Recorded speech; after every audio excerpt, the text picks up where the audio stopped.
अस्सलाम वालेकुम क्लास। आज ये लेक्चर उन बच्चों के लिए है जो उर्दू में भी जो है वो चैप्टर्स जो है वो अपने लेसन्स जो है वो समझना चाहते हैं। ठीक है, तो पहले मैंने रीडिंग सिलेक्शन 1.3 आपको ऑलरेडी मैं सेंड कर चुकी हूँ। अब ये लेक्चर जो है रीडिंग सिलेक्शन 1.1 है।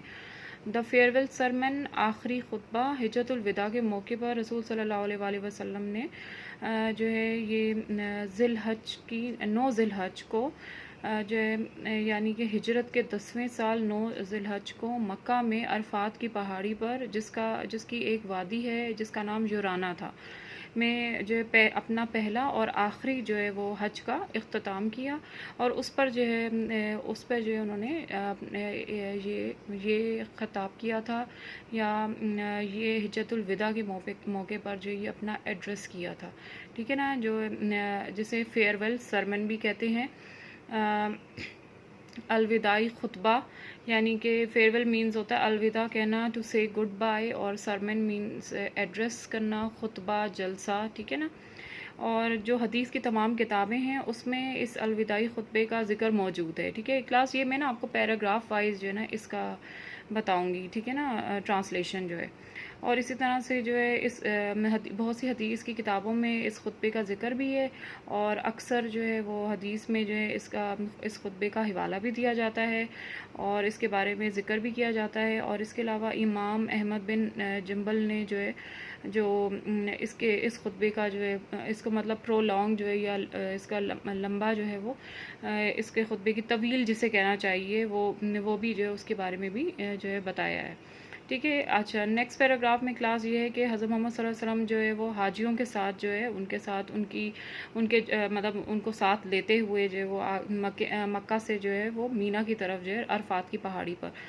तक जो है वो अपने लोगों को जो है अपने साथ लेके गए थे। और वहाँ पर जो युराना की जो वादी थी वहाँ पर उन सबको रोक लिया था। ठीक है, और फिर आप सल्लल्लाहु अलैहि वसल्लम जो है अपने ऊँट पर सवार होकर उन्होंने खुतबा दिया था। लेकिन ये ज़ाहिर सी बात है कि जो खुतबा सुनने वाले जो लोग थे वो सारे के सारे जब हज़रत सल्लल्लाहु अलैहि वसल्लम जब ऊँट की सवारी में जो खड़े हुए थे तो सारे लोग जो है वो फ़ौरन से खामोश हो गए थे, कि मतलब उनको पता था कि हज़रत सल्लल्लाहु अलैहि वसल्लम ने अपना जो है खुतबा या उन्होंने जो है बात करनी है, ख़ताब करना है। लेकिन इसके बावजूद 1,20,000 लोग थे जो सारे जलसे में थे, तो इस वजह से उनकी आवाज़ जो है वो सही तरह से तमाम जलसे के लोगों तक नहीं पहुंच सकती थी। तो इसलिए उन्होंने जो है हज़रत रबा बिन उमिया इब्न खलफ जो थे उनसे जो है दरख्वास्त की थी, उनसे कहा था कि वो जो है वो उनका पैगाम आगे जो है मजमे में बीच में खड़े हो जाए और फिर आगे से, क्योंकि वो अपनी बहुत ज़्यादा ऊंची आवाज़ की वजह से मशहूर थे। तो उनसे उन्होंने रिक्वेस्ट की कि वो जो है आगे खड़ी हों और वो जो है अपनी आवाज़ में जो रसूल सल्लल्लाहु अलैहि वसल्लम जो है वो ख़ताब करेंगे वो हज़रत जो है रबा बिन उमिया इब्न खलफ जो थे वो आगे जो है अब लोगों तक जो बुलंद आवाज़ में पहुंचा देंगे। ठीक है, और फिर जो है सबसे पहले जो खुतबा जो स्टार्ट हुआ था वो अल्लाह ताला की तारीफ़ से और हमद से जो है स्टार्ट हुआ था। और उसके बाद जो है रसूल सल्लल्लाहु अलैहि वसल्लम ने फरमाया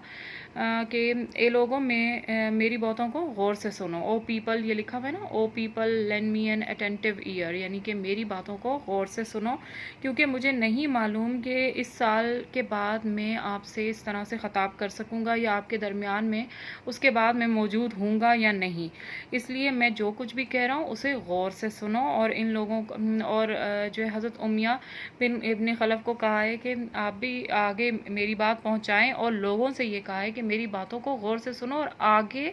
जो बाकी के लोग हैं जो यहाँ पर मौजूद नहीं हैं उन तक ये बातें पहुँच। तो रसूल सल्लल्लाहु अलैहि वसल्लम ने फरमाया कि ए लोगों, जिस तरह तुम्हारे लिए ये महीना, ये दिन और ये शहर जो है वो मुक़द्दस है, इसी तरह तुम हर मुसलमान की जो ज़िंदगी है या मालो दौलत है, जो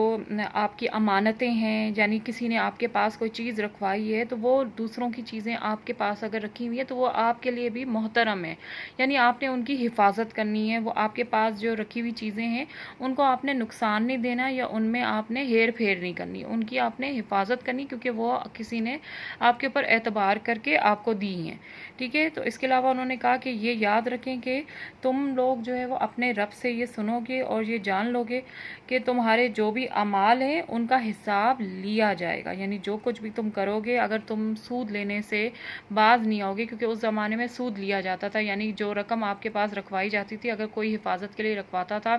یا کوئی چیز خریدنے کے لیے گروی کے طور پہ رکھواتا تھا، تو اگلا بندہ اس سے، خاص طور پہ یہ یہودیوں کا یہ کام تھا کہ وہ لوگ سود لیا کرتے تھے۔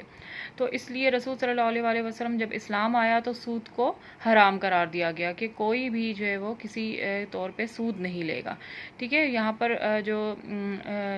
مطلب جسے یوزری لکھا ہوا ہے، یوزری جو ہے وہ سود کو کہتے ہیں، ٹھیک ہے نا، انٹرسٹ جسے کہتے ہیں وہ سود ہوتا ہے۔ تو سوری، تو یہ کہا گیا تھا، تو اسی لیے انہوں نے کہا کہ جو بھی سود تم لوگ وصول کرو گے اس کو وصول کرنا ختم کر دو، اگر ابھی بھی کرتے ہو تو اس کو تم ختم کر دو، سود لینا چھوڑ دو۔ یہ لاسٹ لائن میں لکھا ہوا ہے نا کہ Allah has forbidden you to take usury interest therefore, کہ اللہ تعالیٰ نے تم لوگوں کو منع کیا ہے کہ تم لوگ جو ہے وہ سود لو، اس لیے اس کو سود لینا جو ہے وہ مکمل طور پہ چھوڑ دو، ٹھیک ہے۔ آئی تھنک یہ اب آپ کو نظر آ رہا ہوگا۔ اب اگلا جو ہے نا میں اگلی ویڈیو میں ہی آپ کو بتاتی ہوں۔